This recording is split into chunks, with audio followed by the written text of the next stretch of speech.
Message ce matin va s'adresser à tous ceux qui sont des chrétiens confirmés, qui peut-être ont reçu des choses et puis la vie a fait tout autre chose. Elle va s'adresser peut-être aux nouveaux qui arrivent avec leur casserole. Elle va s'adresser à ceux qui peut-être pensent avoir perdu la présence de Dieu parce qu'ils ont agi autrement que ce que Dieu avait demandé. J'aimerais qu'on prenne Jean, chapitre 4, versets 7 à 25.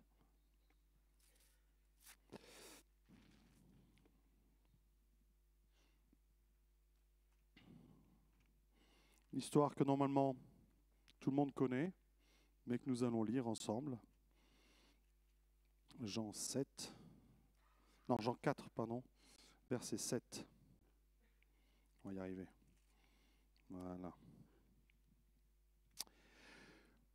Une femme de Samarie vint puiser de l'eau.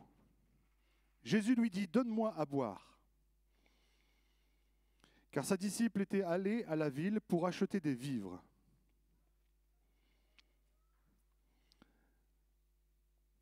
La femme samaritaine lui dit, « Comment toi, qui es juif, me demandes-tu à boire? À moi qui suis une femme samaritaine. » Les Juifs, en effet, n'ont pas de relation avec les Samaritains. Jésus lui répondit, « Si tu connaissais le don de Dieu, et ce qui est celui qui te dit « Donne-moi à boire », tu lui aurais toi-même demandé à boire, il t'aurait donné de l'eau vive. « Seigneur, lui dit la femme, tu n'as rien pour puiser, et le puits est profond. D'où aurais-tu donc cette eau vive? Es-tu plus grand que notre père Jacob, qui nous a donné ce puits, et qui en a bu lui-même, ainsi que ses fils et ses troupeaux? » Jésus lui répondit, « Quiconque boit de cette eau aura encore soif. Mais celui qui boira de l'eau que je lui donnerai n'aura jamais soif. Et l'eau que je lui donnerai deviendra en lui une source d'eau qui jaillira jusqu'à dans la vie éternelle. » La femme lui dit, « Seigneur, donne-moi de cette eau, afin que je n'ai plus soif, et que je ne vienne plus puiser ici. » « Va, lui dit Jésus, appelle ton mari et viens ici. » La femme lui répondit, « Je n'ai point de mari. » Jésus lui dit, « Tu as raison. Tu as eu raison de dire, je n'ai point de mari, car tu en as eu 5. Et celui que tu as maintenant n'est pas ton mari. En cela tu dis vrai. » Seigneur, lui dit la femme, je vois que tu es prophète. Nos pères ont adoré sur cette montagne. Et vous dites, vous, que le lieu où il faut adorer est à Jérusalem. Femme, lui dit Jésus, crois-moi, l'heure vient où ce ne sera plus sur cette montagne, ni à Jérusalem, que vous adorerez le Père. Vous adorez ce que vous ne connaissez pas. Nous adorons ce que nous connaissons. Car le salut vient des Juifs.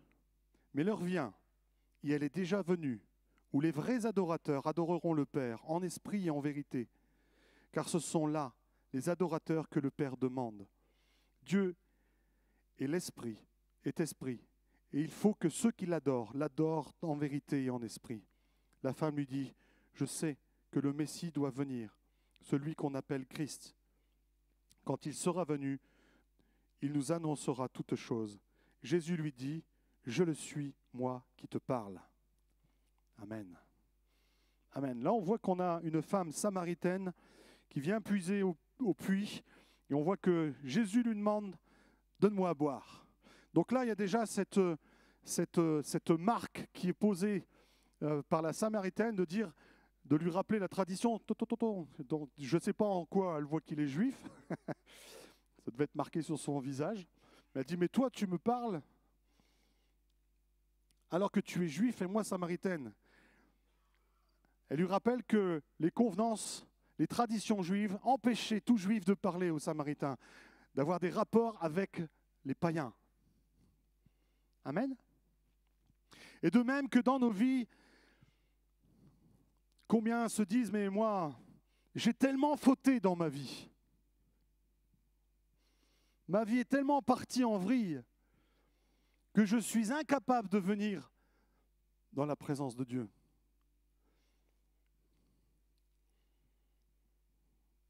Combien arrivent avec un tel passé qu'ils se sentent indignes de s'approcher de Dieu. Pour eux, c'est impossible que Dieu vienne toucher leur cœur. C'est impossible que Dieu puisse leur parler. C'est impossible que Dieu les touche. Tellement ils se sentent sales. Jésus fait tout de suite la ramène sur ce qu'elle est. Va chercher ton mari. Oh, j'ai pas de mari. T'as raison, t'en as eu 5. Et ton 6e, là, c'est même pas ton mari.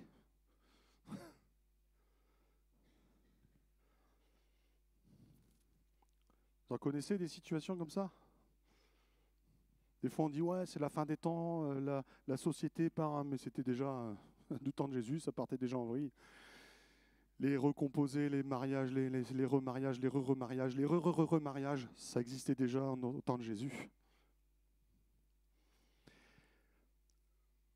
Je ne connais pas personnellement, parce qu'elle a vécu à une autre époque, je ne connais pas les personnes qui sont dans la même situation que cette Samaritaine, mais je peux à coup sûr vous dire que la Samaritaine et toutes les personnes qui ressemblent à la Samaritaine, qui ont une vie semblable à la Samaritaine, c'est certainement pas ce qu'ils ont voulu. Nous avons eu un mariage la semaine dernière. Ah, Claire, tu comptes avoir combien de maris? Un seul, c'est suffisant. T'es déjà blasé. Une semaine, eh ben. Quand on se marie toujours pour le meilleur et pour le pire, et puis c'est juste toute la vie, quoi. Je connais personne au monde qui se dit « je vais me marier, on va bien se prendre la tête, et je changerai autant de fois que je voudrais ». Ça passe toujours par des temps de souffrance, par des temps de combat, des temps de pleurs. Je ne connais aucune personne qui est dans la même situation que la Samaritaine et qui est super heureux et détendu. Cette femme était, comme les jeunes disent, au bout de sa vie. Quand tu entends un ado dire « je suis au bout de ma vie », et tu viens de commencer. C'est cette femme qui arrive avec ses bagages, à qui Jésus dit « donne-moi à boire ». Il fait exprès de la provoquer pour qu'elle révèle qui elle est. Et Dieu va faire exprès de te provoquer pour que tu puisses lui révéler qui tu es. Il sait très bien qui tu es, mais il a besoin d'entendre la confession de ta souffrance, de ton état de cœur. Et elle était sincère devant Dieu. Elle avait une haute opinion de la sainteté. Pourquoi tu viens me parler? Moi, je suis samaritaine, entre guillemets, je suis impure. On ne peut pas se parler, je ne peux pas même te servir, ce n'est pas possible. Et Jésus lui dit, mais non seulement tu peux me servir, mais moi je veux te servir, mais d'une eau qui va te rafraîchir, qui va te laver de toute cette vie que tu as emmagasinée, de toutes ces casseroles, je viens te purifier. Cette eau vive va assainir tout ce que tu as cumulé dans ton passé. Je viens tout purifier et laver. Et on vient de le matérialiser. Jasmine a dit, tout en arrière. Vous avez jamais remarqué dans les témoignages? Les 3/4 du témoignage, on raconte toutes les galères par lesquelles on est passé. On raconte tout le mauvais. Et en général, ça tient en une phrase. Mais Jésus est venu, il m'a touché. Mais ô combien cette phrase est importante. Ô combien elle est puissante, parce que tout le curriculum vitae d'avant est balayé en un instant par cette eau vive. Amen. J'entendais récemment une personne dire « mais j'aurais aimé être une Jasmine. J'aurais aimé être un enfant de chrétien avoir cette vie et puis tout de suite rencontrer le Seigneur. Mais Dieu est au contrôle de nos vies.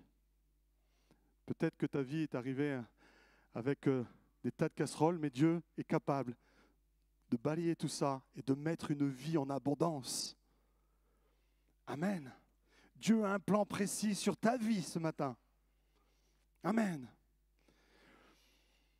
Peu importe ce que tu as fait, nous, en tant que chrétiens évangéliques, une femme avec son 6e mari, dont en plus pas marié, elle serait venue nous demander le baptême.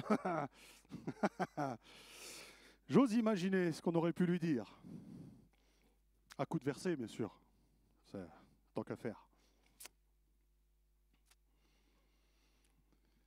Qu'est-ce qu'on peut être des fois de sacrés tordus, sous couvert de la parole de Dieu. Tu es pécheuse. Repens-toi. On le dit sur un ton qui donne vraiment pas envie de donner sa vie à Christ. La plupart s'en vont du coup. Oui, il faut se repentir. Mais Jésus lui a jamais dit, mais repens-toi. Il lui a dit, l'eau que je vais te donner, c'est une eau vive. Quand tu vas la boire, tu n'auras plus jamais soif. Parce que nous sommes incapables, même quand tu te repens, tu confesses ton péché, mais tu es incapable de te laver toi-même. On le fait par obéissance parce que Dieu nous demande de nous confesser. Mais Jésus, il n'a pas besoin de notre confession. Si Jésus a décidé de purifier ton cœur, il le purifie en un instant. Il en a le pouvoir. Il est le Seigneur des Seigneurs. Amen. Il fait ce qu'il veut, quand il veut, comme il veut, avec qui il veut. Alléluia. Alors après, pourquoi certains sont touchés dès la naissance, ont la grâce de tomber dans une famille chrétienne, d'autres sont touchés à 20 ans, d'autres sont touchés à 50, peu importe. C'est-à-dire pourquoi je suis né en France, pourquoi je suis grand, beau et fort. Non, je parle de manière générale, je ne parlais pas de moi.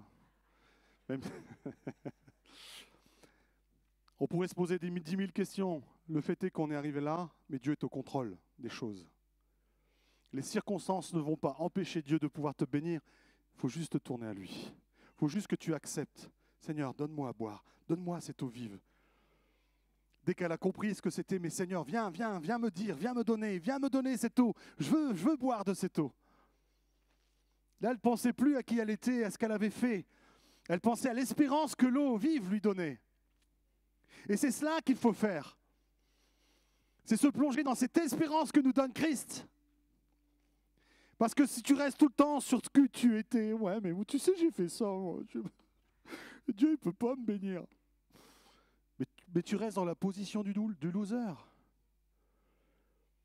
Dieu ne veut pas des losers. Il veut des conquérants. Pas des inconscients. Des conquérants, parce qu'ils savent qu'ils ont été lavés, purifiés, sanctifiés par le sang de Jésus. Pas par nos propres forces. Tu es sèche, Jasmine? Je crois qu'on peut ouvrir les portes maintenant.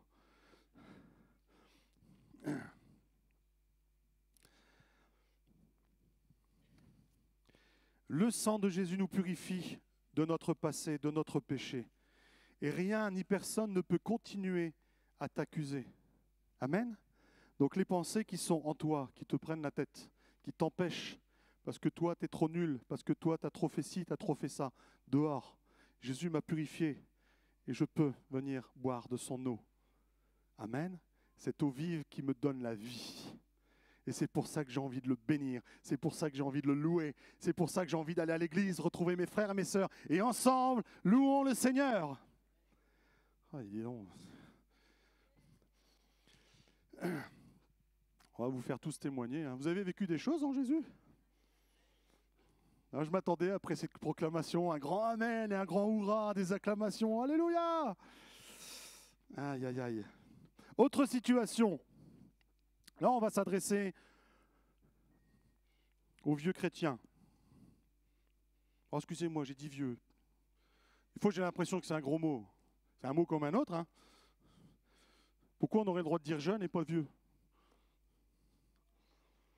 Surtout que plus les années passent, plus je peux le dire. Ah. Genèse 37, versets 2 à 11. Genèse 37, versets 2 à 11. Voici la postérité de Jacob. Joseph, âgé de 17 ans, faisait paître le troupeau avec ses frères. Cet enfant était auprès des fils de Bila et des fils de Zilpa, femme de son père. Et Joseph rapportait à leur père leurs mauvais propos. Israël aimait Joseph plus que tous les autres fils, parce qu'il avait eu dans sa vieillesse. Et il lui fit une tunique de plusieurs couleurs. Ses frères virent que leur père l'aimait plus que tous. Et ils le prirent en haine. Ils ne pouvaient lui parler avec amitié. Joseph eut un songe, et il le raconta à ses frères, qui le haïrent encore davantage. Il leur dit, « Écoutez donc ce songe que j'ai eu. Nous étions à lier des gerbes au milieu des champs, et voici ma gerbe se leva et se tint debout, et vos gerbes l'entourèrent et se prosternèrent devant elle. Ses frères lui dirent, « Est-ce que tu régneras sur nous? Est-ce que tu nous gouverneras ?» Et ils le haïrent encore davantage, à cause de ses songes et à cause de ses paroles. Il eut encore un autre songe, et il le raconta à ses frères. Il dit, « J'ai eu encore un songe, et voici, le soleil et la lune et 11 étoiles se prosternaient devant moi. » Et il raconta à son père et à ses frères. Son père le réprimanda et lui dit, « Que signifie ce songe que tu as eu? Faut-il que nous venions, moi, ta mère et tes frères, nous prosterner en terre devant toi ?» Ses frères eurent de l'envie contre lui, mais son père garda le souvenir de ces choses. Amen. Donc on voit Joseph, le petit chouchou de la famille, de la famille, des parents en tout cas, le cafeteur. Il venait répéter à son père toute la médisance de ses frères.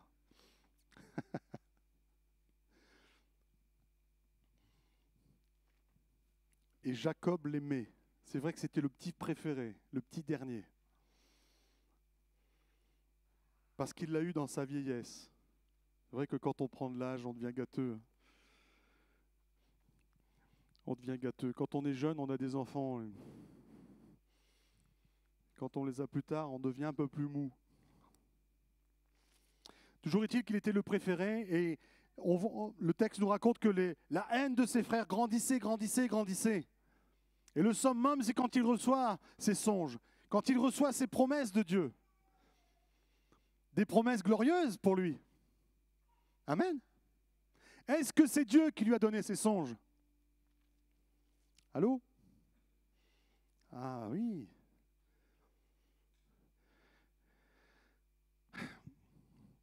Je ne sais pas de quel tempérament était Joseph, mais je connais le tempérament de la plupart des chrétiens d'ici. Quand on reçoit un songe, quand on reçoit une prophétie, une parole prophétique, obligatoirement, on l'attend tout de suite. J'ai reçu, donc je dois avoir. Mais jamais dans la parole de Dieu, il est dit qu'une parole prophétique doit s'accomplir à l'instant même.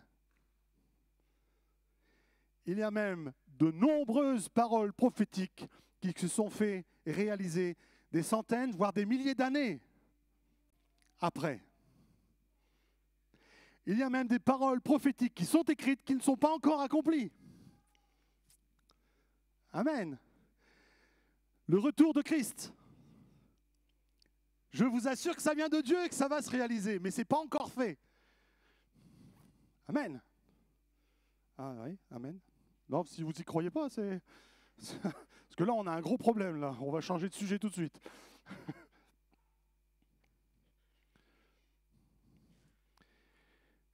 Là, je m'adresse aux vieux chrétiens qui ont reçu un appel, qui ont reçu des paroles, qui ont reçu des promesses de Dieu. Et peut-être, à l'image de Joseph, il s'est passé 5, 10, 15, 20, 25, 30, 40. C'était pas de Dieu. C'était pas de Dieu. Dieu m'avait promis un appel. Et c'est tout le contraire qui s'est produit. Dieu avait mis un appel sur Joseph. Joseph avait reçu des promesses de Dieu. C'est tout le contraire qui s'est produit. On ne va pas lire le texte. Je ne veux pas traîner, mais il a été vendu par ses frères. Ils ont voulu même le tuer.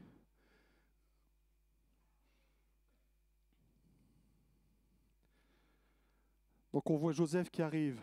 Son père lui donne une tunique de couleur. Le gars, il se pavanait devant ses frères. Moi j'ai une tunique de couleur. Et pas vous. Des fois on se pavane comme ça. Moi j'ai reçu un appel. Et pas toi. Ça suscite des fois, la bénédiction que l'on reçoit suscite la haine des autres. Combien des fois la haine, la montée je vais dire en grade, mais en fonction dans l'Église, va susciter la jalousie des autres. Et là, comme les frères de Jacob, les fils de Jacob, pardon, les frères de Joseph, ça cancane, ça médit. Ouais, mais t'as vu, il a encore eu une tunique. Pourquoi il a donné une tunique à lui, pas à nous?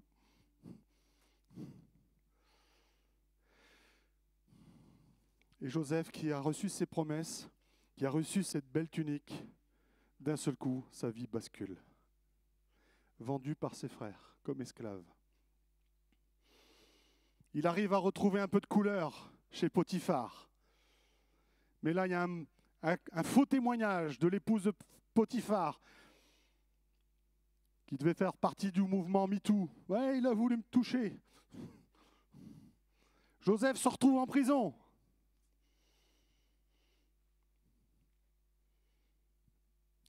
Si je me souviens bien, il s'est passé plus de 20 ans. Plus de 20 ans.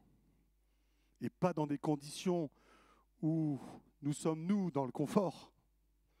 Parce que des fois, nous, on peste parce que la promesse ne vient pas, mais on labelle, quoi. Lui, vendu comme esclave et jeté en prison. C'était pas les conditions de Fleury-Mérogis, hein. Les prisons en Égypte, elles devaient être terribles.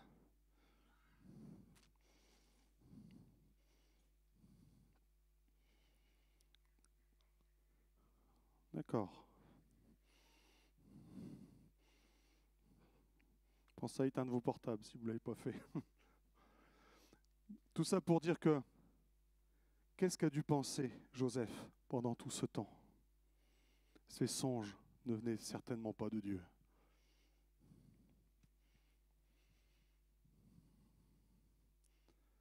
Qu'est-ce qu'a dû penser son père quand ses fils ont ramené sa tunique de couleur pleine de sang et qui lui ont dit il a été mangé par une bête féroce?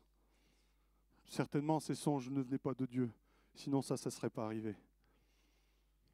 Et peut-être que tu es dans ce cas-là aujourd'hui.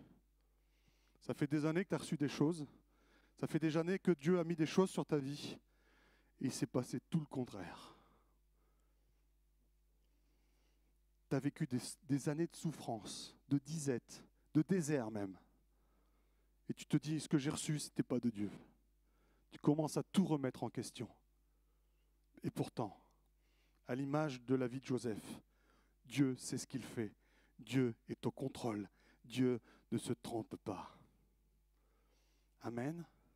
Dieu ne se trompe pas, ne s'est pas trompé sur ta vie. Dieu ne s'est pas trompé sur ce qu'il t'a donné. À plus forte raison, quand cette promesse a été rappelée plusieurs fois à l'image de Joseph, ce n'est pas un songe, c'est 2 songes. Amen. Dieu ne se contredit pas. Alléluia. Vous connaissez l'histoire. Joseph vient donner l'interprétation du rêve de Pharaon. Il devient l'homme le plus puissant d'Égypte. L'équivalent des États-Unis de l'Antiquité.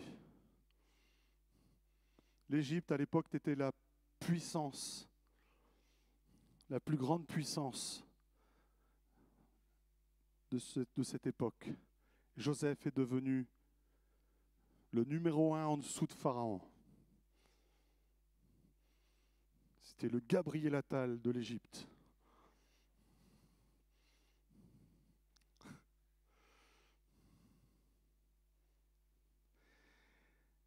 Une telle famine s'est produite dans le pays que ses frères sont venus chercher de la nourriture. Je vous passe toute l'histoire, mais ils ont fini par venir, toute la famille complète, et toute la famille s'est prosternée devant lui. Le songe s'est accompli. Malgré les 20 ans de souffrance, malgré les 20 ans de galère. Alors vous allez me dire, mais c'est facile. Pourquoi Dieu n'a pas béni tout de suite? Pourquoi il a... La plupart du temps, c'est pour que tu puisses être sûr que c'est Dieu qui a agi. Et qu'à seul Dieu vient la gloire. Amen. Je me rappelle du témoignage de Vito, qui un jour de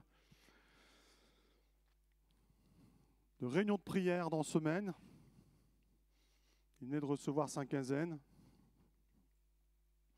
puis Dieu lui dit pendant la réunion, ce que tu as dans ta poche, va le donner au frère qui est là-bas. Vous connaissez l'histoire? Pas tous, c'est pour ça que je veux la dire. Il a essayé de négocier avec Dieu pendant un temps, puisque ça paye. On en a tous besoin. Hein. Surtout quand on a une femme et des enfants, mais surtout une femme. Oh, c'est bon.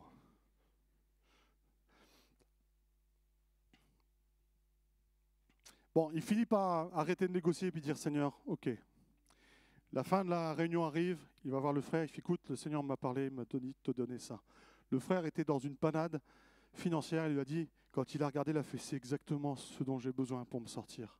Merci, bénissez Dieu ensemble, ils étaient contents, et ils ont rendu grâce. Puis la réunion s'est terminée, et puis là, il a dit, bon, il va falloir que je raconte ça à Maria. Et là, un frère arrive et lui dit, frère, le Seigneur m'a mis à cœur de te donner ça. C'était le double de ce qu'il avait donné au frère. Pourquoi je vous raconte cette histoire? Quand je repense à cette histoire, je me dis, mais pourquoi Dieu s'est pris la tête d'utiliser ce pauvre Vito qui a dû négocier pendant un temps, alors qu'il aurait pu bénir direct le frère. En plus, il aurait été béni en double. Parce que Dieu veut montrer qu'il est là aux commandes et qu'il ne se trompe pas et qu'il sait ce qu'il fait. Et quand on lui obéit, quand on rentre dans ce qu'il veut que nous rentrions, quand on lui fait confiance, il donne mais sans compter. C'est un Dieu qui multiplie. Amen. Dieu multiplie ce qu'on lui donne. Dieu multiplie l'obéissance qu'on lui donne. Même si ce que tu vis, ce qu'il te demande sur le temps te coûte et ne convient pas à ce qui t'avait été promis. Même si ta vie a pris tout le contraire de ce qui t'avait été dit. Amen. Peut-être es-tu comme ce Joseph. Et peut-être que tu n'es pas encore rentré sur le siège de Gabriel Attal. Mais ta parole, les paroles que tu as reçues, les appels que tu as reçus, les promesses que tu as reçues, elles sont toujours là en action. Ne doute pas de ce que Dieu a mis sur ta vie.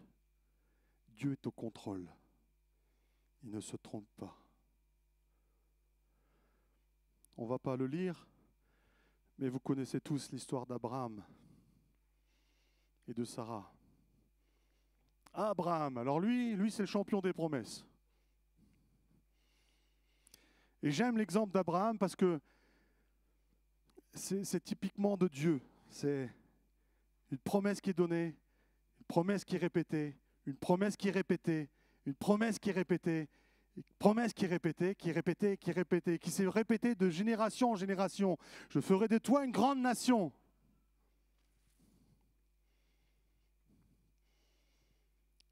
Alors quand on le lit, c'est facile d'y croire. Non? Mais si on se replonge dans la tête d'Abraham, je ferai de toi une grande nation.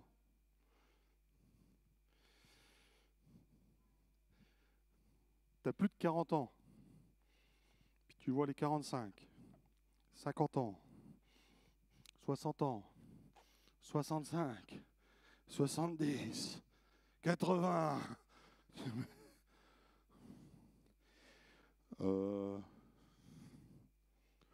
Pour être père d'une grande nation, il faut voir des gamins. Ça serait bien, quoi, sinon. Et peut-être que tu es comme Abraham. Tu n'as pas douté de ce que Dieu t'a donné. Mais comme la bénédiction retardait, tu as créé ta propre bénédiction.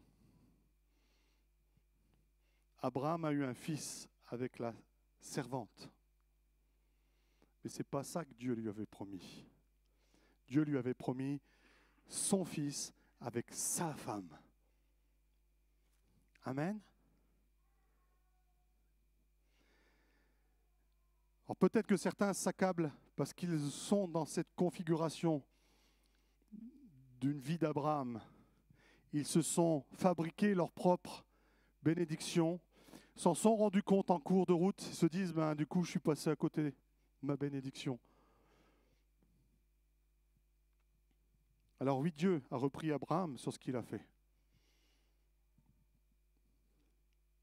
Mais est-ce que ça a empêché Dieu de bénir Abraham?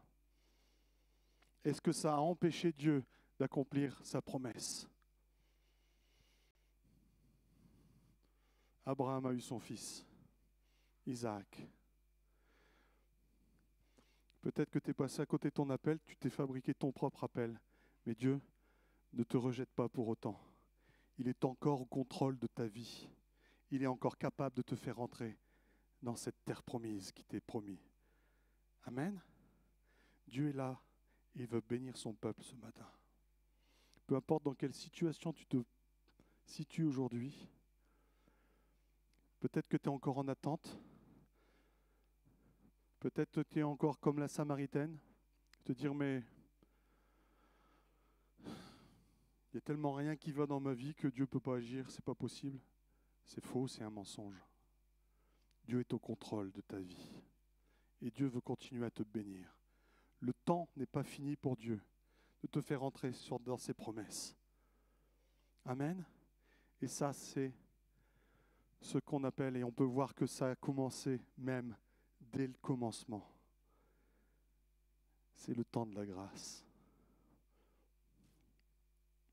Souvent, on prend un Dieu père fouettard. Et si tu fais telle action, la foudre va tomber sur toi. Ça, c'est une croyance de Gaulois. Je crois que Dieu reprend son peuple. Je crois qu'il l'avertit. Je crois qu'il lui donne des directives. Mais je crois surtout qu'il met tout son amour, toute sa paix, toute sa compassion, toute sa miséricorde pour nous stimuler à aller sur la bonne route. Nous n'avons qu'une chose, c'est nous tourner vers lui. Qui aujourd'hui, dans ce lieu, est capable de dire, moi, jamais je me dérouterai, jamais je ne tomberai, je tiendrai toujours fidèle à Dieu. Quand tu commences à parler comme ça, 2 jours après, tu es par terre. Ça, c'est garanti. Nous ne pouvons jamais garantir notre avenir. Tu peux mettre de l'argent de côté, tu peux investir pour ta retraite. Tu peux, vas-y, mets toutes les sécurités que tu veux dans ta vie. Si Dieu veut que tu manges,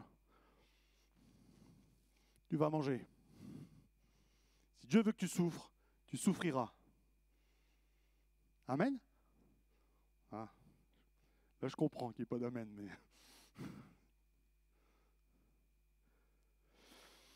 Mais malgré tout ce que tu auras mangé, malgré tout ce que tu auras souffert, si Dieu veut bénir et que tu rentres dans ta promesse, tu rentreras dans ta promesse. Tout simplement, Dieu est au contrôle de nos vies.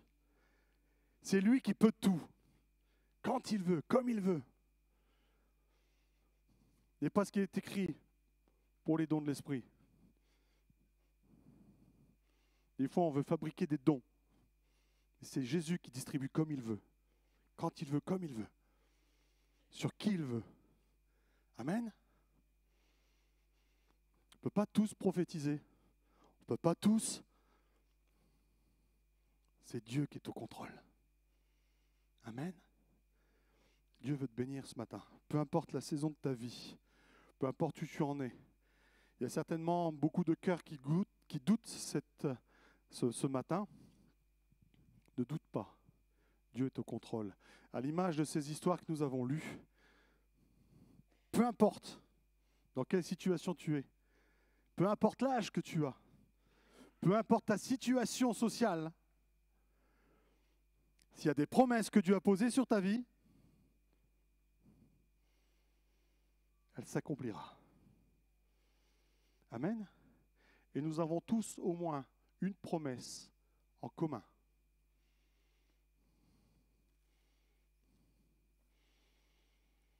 Quiconque le confessera le nom de Jésus sera sauvé. Si tu confesses de ta bouche que Jésus est le Seigneur des Seigneurs et ton Sauveur, alors tu es sauvé. C'est la parole qui le dit, pas moi. Ce n'est pas une doctrine qu'on invente comme ça en route, c'est les paroles même de Jésus.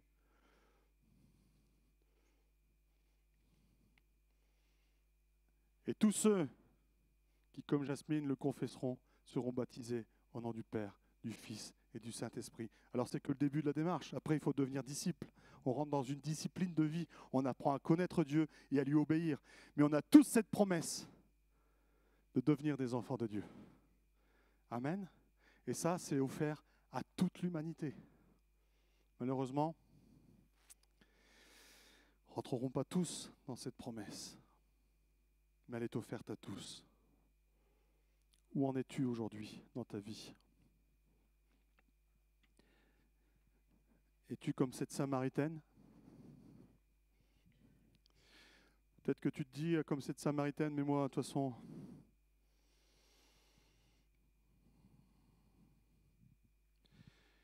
j'ai gaspillé mes meilleures années.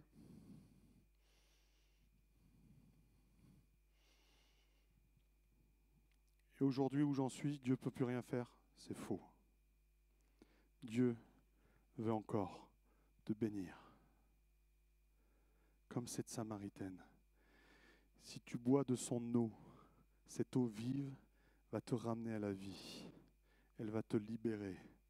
Elle va te donner cet élan que tu n'as pas eu dans ces premières années. Peut-être que tu as reçu des promesses comme Joseph et que tout s'est déroulé dans le contraire.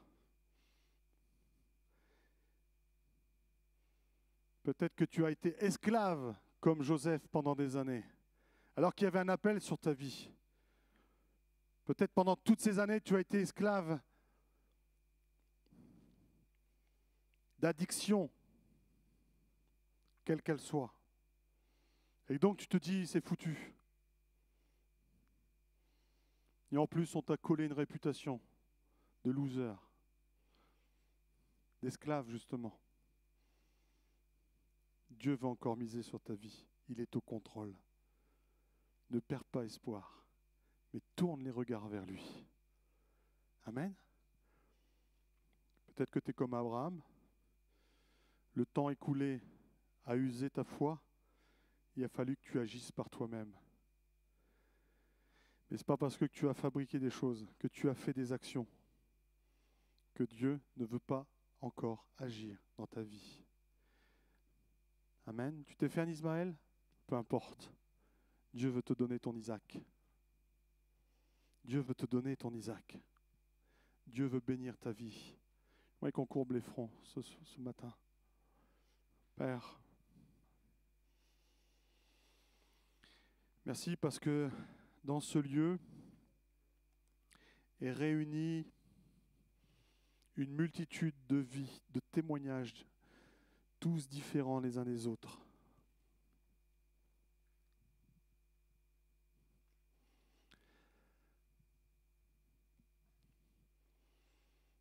Et peut-être que cela génère encore dans nos pensées, dans nos cœurs, de la tristesse, de la frustration, voire même du doute. On est capable de tout remettre en question, même parfois, j'ose le dire pour certains, l'existence même de Dieu. Je suis vraiment dans le cœur là. Ce matin, il y a une personne qui est là. Tu es là comme tous les dimanches. Mais au fond de toi, tu as perdu. Tu as perdu ta foi. Tu continues à venir par habitude, par obéissance. Mais au fond de toi-même, il n'y a plus d'espoir. Ce message, il est pour toi ce matin. Dieu n'a pas fini sur ta vie. Dieu veut encore accomplir ses promesses. Alors oui, toi, tu pensais que ça allait se faire dans ton jeune âge. Mais Dieu n'en a pas fini avec toi. Dieu est au contrôle de ta vie. Tournons-nous vers lui ce matin. Peu importe l'âge que tu as, peu importe la situation dans laquelle tu te trouves, Dieu veut encore t'amener aux promesses qu'il a données dans ta vie, sur ta famille. Au nom de Jésus. Père, que l'eau vive jaillisse dans les cœurs ce matin. Que cette eau vive libère les captifs et que tous, Seigneur, retrouvent, Seigneur, cette joie de se tourner vers toi avec une espérance, Seigneur, renouvelée. C'est ma prière au nom de Jésus. Tu renouvelles ton peuple ce matin par ton esprit. Merci, Père, parce que tu es ce Dieu de vie. Que toute la gloire te revienne, mon Jésus. Que toute la gloire te revienne. Alléluia. Alléluia. Merci, Seigneur.